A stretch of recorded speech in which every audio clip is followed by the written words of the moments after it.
से गीता श्लोक and Saraswati Vandana.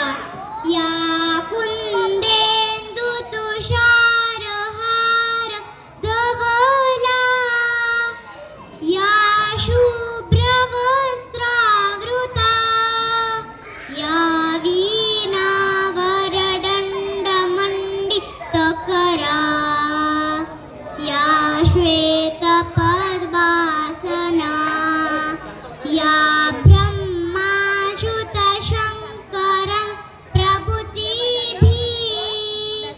देवै सदा वन्दिता सा मा पातु सरस्वती भगवती निःशेषजाड्यापहा।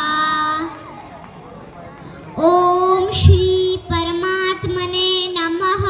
श्रीमद्भगवद्गीता अथ पंचमो अध्यायः। अर्जुन उवाच सन्न्यासं कर्मणां कृष्ण पुनर्योगं च संससि यच्छ्रेय एतयोरेकं तन्मे ब्रूहि सुनिश्चितं।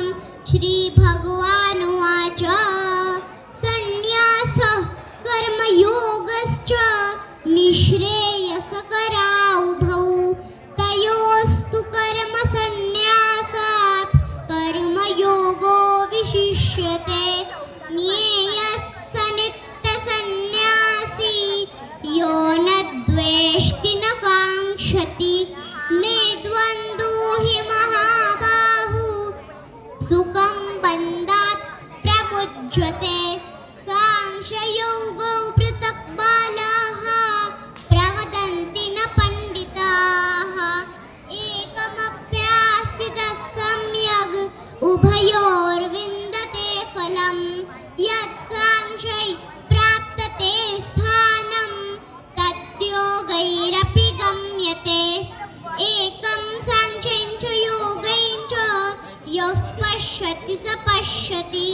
सन्न्यासस्तु महाबाहो दुःखमाप्तुमयोगतः।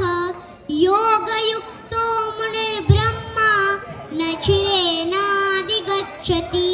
योगयुक्तो विशुद्धात्मा विजितात्मा चितेन्द्रियः। सर्वभूतात्मा भूतात्मा कुर्वन्नपि न लिप्यते। नैव किञ्चित् करोमीति युक्तो मन्यते तत्त्ववित्। पश्यन् शृण्वन् स्पृशन् जिन्यन् नश्नन् गच्छन् स्वपयन् स्वसन् प्रलपन् विसृजन् गृह्णन् नुन्मिषन् निमिषन्नपि। इन्द्रियाणि इन्द्रियार्थेषु वर्तन्त इति धारयन् ब्रह्मण्याधाय कर्माणि सङ्गं त्यक्त्वा करोति यः लिप्यतेन स पापेन पद्मपद्मविभाम्बसात्। कायेन मनसा बुद्ध्या केवलैरिन्द्रियैरपि योगिनः कर्म कुर्वन्ति सङ्गं त्यक्त्वामशुद्धये।